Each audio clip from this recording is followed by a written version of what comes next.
مسجد الحرام اور مسجد نبوی کی تعمیر کے معجزات۔ بھائیوں اور بہنوں، کیا آپ نے کبھی خانہ کعبہ، حرم یا مسجد نبوی کی زیارت کی ہے؟ کیا آپ جانتے ہیں کہ یہ مقامات کتنے خوبصورت اور روحانی ہیں؟ وہاں جا کر کیسا لگتا ہے؟ ہمیں ایک خاص جذباتی اور روحانی تعلق کیوں محسوس ہوتا ہے؟ کیا دنیاوی مسائل وہاں بے معنی نہیں لگتے؟ کیا آپ نے کبھی یہ سب محسوس کیا ہے؟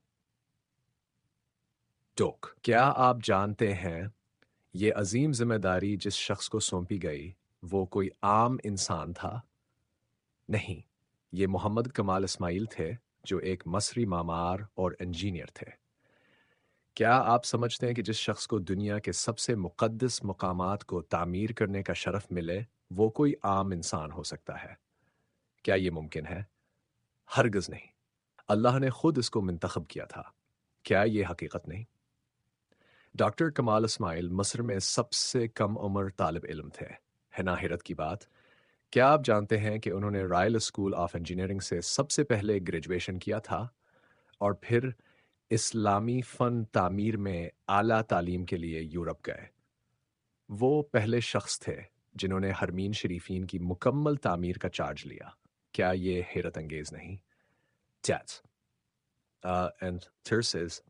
لیکن آپ سوچ رہے ہوں گے، اتنی اعلیٰ تعلیم اور بے پناہ تجربے کے باوجود انہوں نے اس طویل اور مشکل کام کے بدلے میں ایک پیسہ بھی کیوں نہیں لیا؟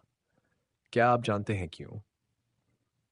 کیونکہ ڈاکٹر کمال اسماعیل نے کہا تھا، میں دنیاوی دولت کیوں لوں جبکہ مجھے دنیا کے سب سے مقدس مقامات کو تعمیر کرنے کا شرف حاصل ہوا۔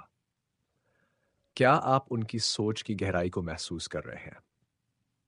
کیا یہ جان کر آپ کو حیرت ہوئی کہ حادثہ شخص کی پوری زندگی ایمان اور یقین کا عملی مظاہرہ تھی؟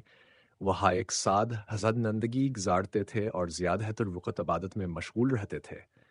کیا آپ نے کبھی سوچا کہ کوئی شخص اپنی زندگی کی سے اس طرح گزار سکتا ہے؟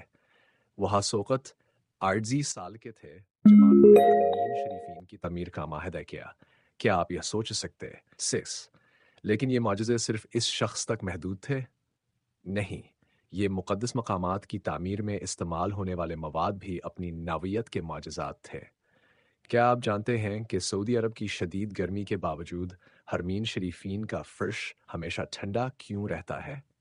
کیا آپ جانتے ہیں کہ یہ نایاب سفید سنگ مرمر لبنان کے پہاڑوں سے ملتا ہے؟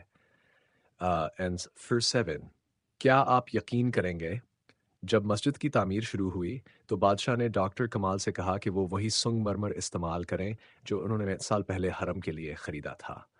لیکن جب ڈاکٹر کمال اس کمپنی سے ملے تو کیا آپ سوچ سکتے ہیں کہ انہیں کیا جواب ملا؟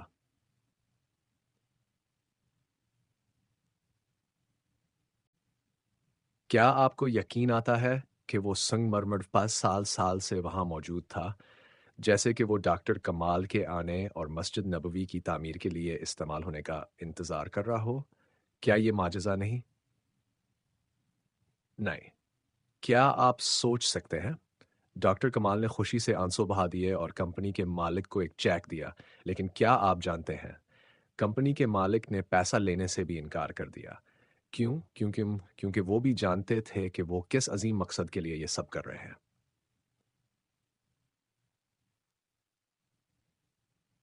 یہ وہ مسجد تھی جسے رسول اللہ حضرت محمد صلی اللہ علیہ وسلم نے اپنے ہاتھوں سے تعمیر کیا تھا۔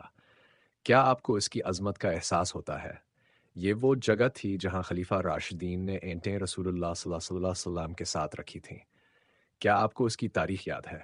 کیا آپ سوچ سکتے ہیں کتنے خوش نصیب وہ لوگ تھے جنہیں اس مقدس مقام کی تعمیر نو میں حصہ لینے کا شرف ملا؟ کیا یہ سوچ کر آپ کا دل نہیں بھر جاتا؟